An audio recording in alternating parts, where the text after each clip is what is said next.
नमस्कार।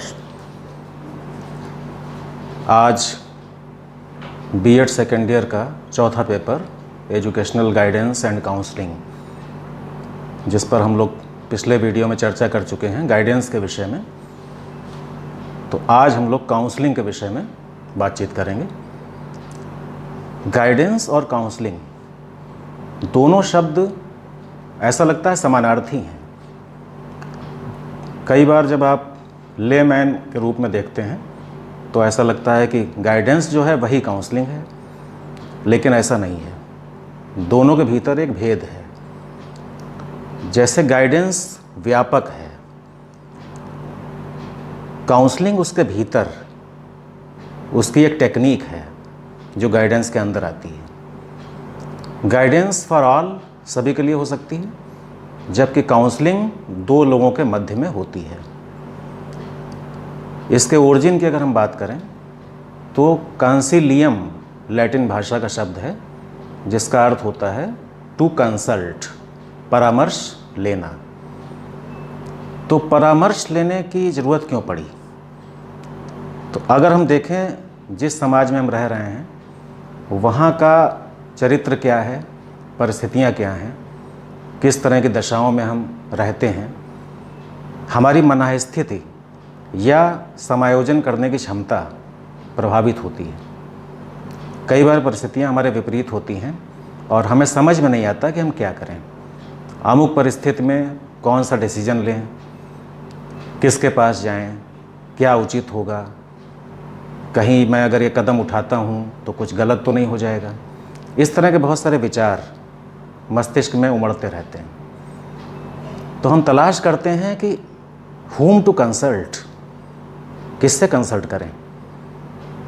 तो घर में आपके माता पिता होते हैं, बड़ा भाई, बड़ी बहन, या और भी घर में कोई बड़ा जिससे हम बातचीत कर लेते हैं।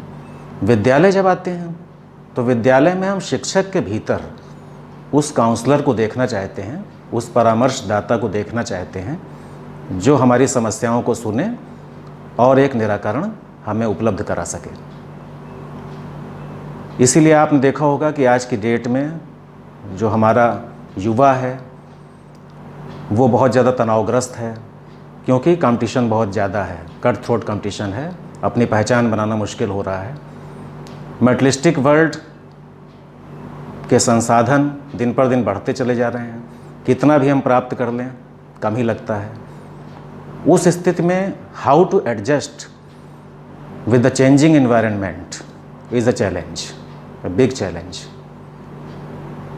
शिक्षक एज ए काउंसलर आपकी मदद कर सकता है। तो अगर हम देखें गाइडेंस में भी शिक्षक मदद कर रहा था, काउंसलिंग में भी शिक्षक मदद कर रहा है, तो इन दोनों मदद में, दोनों सहायता में किस प्रकार का अंतर है?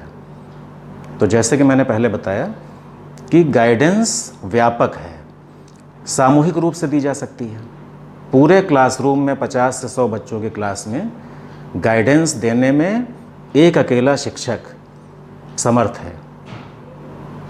It is common to all.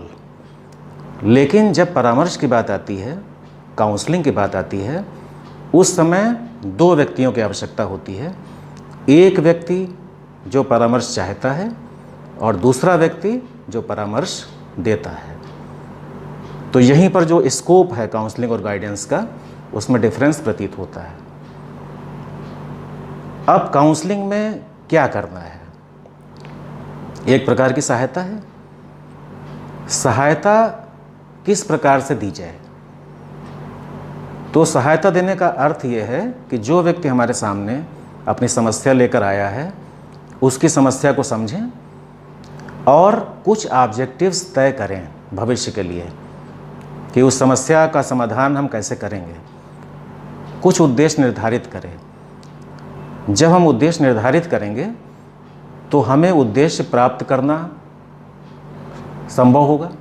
लेकिन क्या उद्देश्य निर्धारित करना काफ़ी है? उद्देश्य निर्धारित करने के बाद उनको पाने के लिए हमारा जो बिहेवियरल पैटर्न है, जो हमारा व्यवहार का तरीका है, क्या उसमें बदलाव आवश्यक है? क्योंकि आज जो चीज़ हमें असंभव लग रही है या कठिन प्रतीत हो रही है और हम उसको पाना चाहते हैं, काउंसलिंग के पश्चात वही चीज़ हम प्राप्त कर सकते हैं अपने व्यवहार में परिवर्तन करने के पश्चात। इसका आशय क्या हुआ कि सबसे पहले काउंसलर के पास काउंसली जाएगा, अपनी समस्या रखेगा, कुछ ऑब्जेक्टिव्स तय किए जाएंगे जिन पर हमें काम करना है।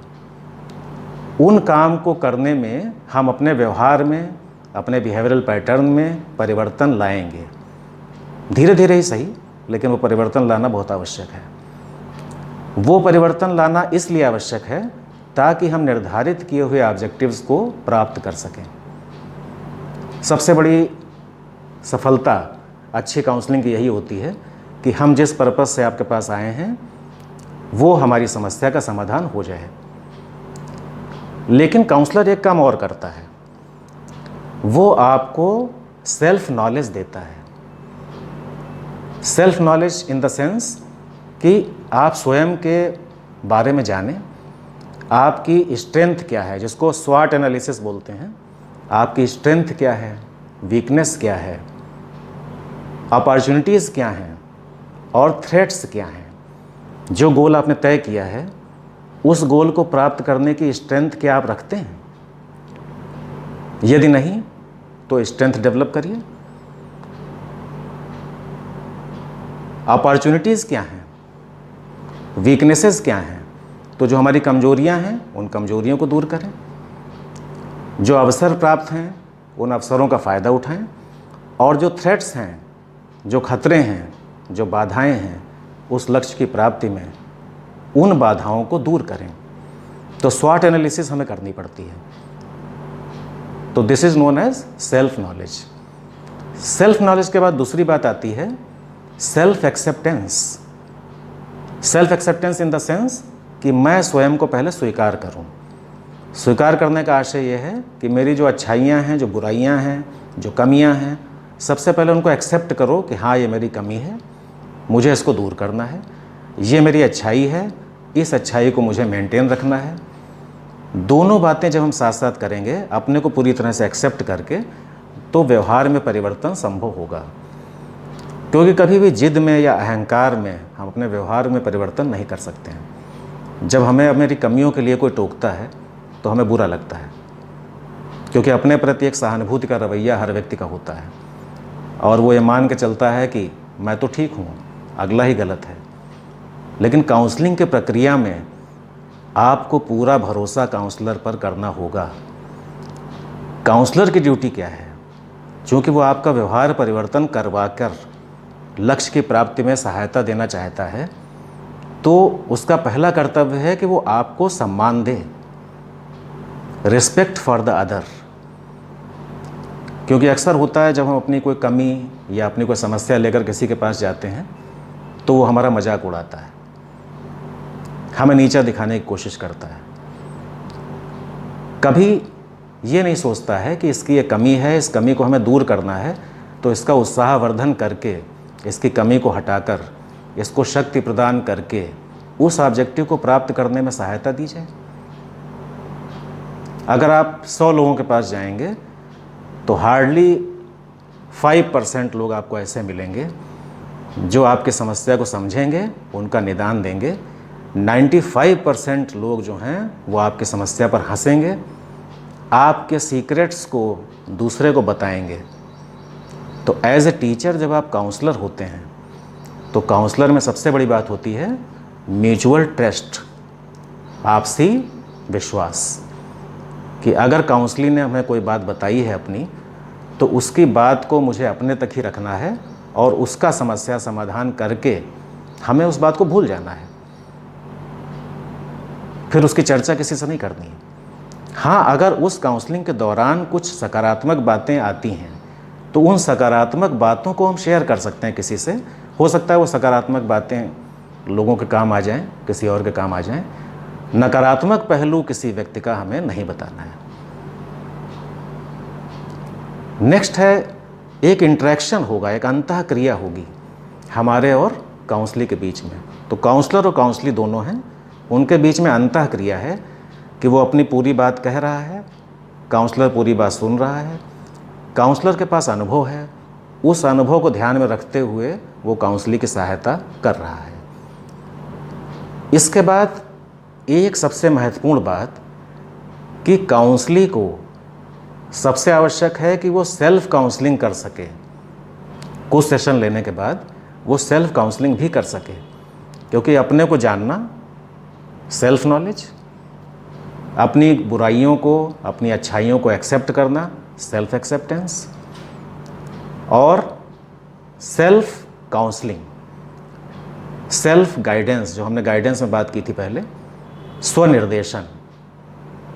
तो परामर्शदाता आपके अंदर वो शक्ति पैदा करता है कि आने वाली समस्याओं का समाधान परामर्शदाता की अनुपस्थिति में भी आप कर सकें। शुरू में सेशन लेने पड़ेंगे आपको, लेकिन धीरे धीरे समय के साथ साथ आप इस लायक हो जाएंगे कि समस्या के आने पर उस समस्या को देखने का नज़रिया वो बदल जाएगा, उस समस्या के संभावित समाधान वो आपको दिखेंगे, और उसमें से जो सबसे उपयुक्त समाधान होगा उसको आप खोज सकेंगे। अगर ऐसा आप कर सके तो इसका आशय हुआ कि आपको सही काउंसलर मिला। जैसे रिसेंटली जो एग्जाम्पल्स चल रहे हैं आज की डेट में, सुसाइडल टेंडेंसी लोगों में बढ़ गई है। अभी आपने देखा कि बड़े बड़े सेलिब्रिटीज़ आत्महत्या कर रहे हैं विश्व स्तर पर, एक बहुत लंबी लिस्ट है। तो सब कुछ पाने के बाद वो आत्महत्या क्यों कर रहे हैं? इसका मतलब अगर मेटलिस्टिक वर्ल्ड की चीज़ों को पाने के बाद हम खुश हो पाते तो सुसाइड क्यों करते, आत्महत्या क्यों करते? अगर कोई काउंसलर आत्महत्या के विचार आने के बाद आपको उपलब्ध हो जाए या उस काउंसलर से आपकी मुलाकात हो जाए, तो वो आपकी पूरी बात सुनने के बाद आपको ऐसे समाधान सुझा देगा कि आत्महत्या के विचार आपके दिमाग से पूरी तरह से निकल जाएगा। कहा जाता है कि suicide is the permanent solution of temporary problems. कोई भी समस्या है that is temporary in nature. समस्या तो टेम्परेरी है, आज है कल नहीं है, लेकिन सुसाइड के बाद तो आप ही नहीं हैं, तो क्या सुख और क्या दुख। तो काउंसलर की पहली शर्त है काउंसलिंग प्रोसेस में जो भी काउंसलिंग आया है उसको ध्यान से सुनना, उसकी एक एक बात पर ध्यान देना, उसको कहीं से यह एहसास ना होने देना कि मेरी हंसी उड़ाई जा सकती है, मेरी कमी है, ठीक नहीं हो सकती है। पूरी बात सुनने के पश्चात उसको बहुत सारे सकारात्मक पहलुओं की तरफ उसका ध्यान आकृष्ट करना और उसमें से सर्वोत्तम विकल्प को चुनकर उसको जीवन में लागू करना ताकि वो अपने इच्छित लक्ष्य को प्राप्त कर सके। ये काउंसलिंग की सबसे बड़ी सफलता है। तो बीएड करने के बाद जब टीचर गाइडेंस और काउंसलिंग में पारंगत हो जाता है तो जहाँ पर भी जॉब होगी, जो भी स्टूडेंट्स उसके संपर्क में आएंगे, उनकी गाइडेंस, उनकी काउंसलिंग वो बहुत ही अच्छे प्रकार से कर पाएगा। और दिन पर दिन जो समस्याएं हमारी बढ़ती चली जा रही हैं, इन समस्याओं को मैग्नीफाइंग ग्लास से न देखकर इनको निडल पॉइंट पर ले आएगा। तो जैसे ही निडल पॉइंट पर समस्या आएगी उसका समाधान दिखने लगेगा। जब तक मैग्नीफाइंग ग्लास से हम समस्या को देख रहे हैं तो वो आपसे बड़ी प्रतीत होती है। इसलिए आवश्यक है कि काउंसलिंग को सीखें। बीएड के पाठ्यक्रम में आपके पेपर इसीलिए दिया गया है। इस पर बहुत सारी बातें हमें करनी है आपसे, क्योंकि बहुत ही व्यापक क्षेत्र है, इसके बहुत सारे सिद्धांत हैं। अगले वीडियो में हम आपसे फिर बात करेंगे इसके विषय में। इंट्रोडक्शन के पश्चात आप इस पर थोड़ा सा अध्ययन करें। नेक्स्ट वीडियो में आपसे फिर मुलाकात होती है। All the best.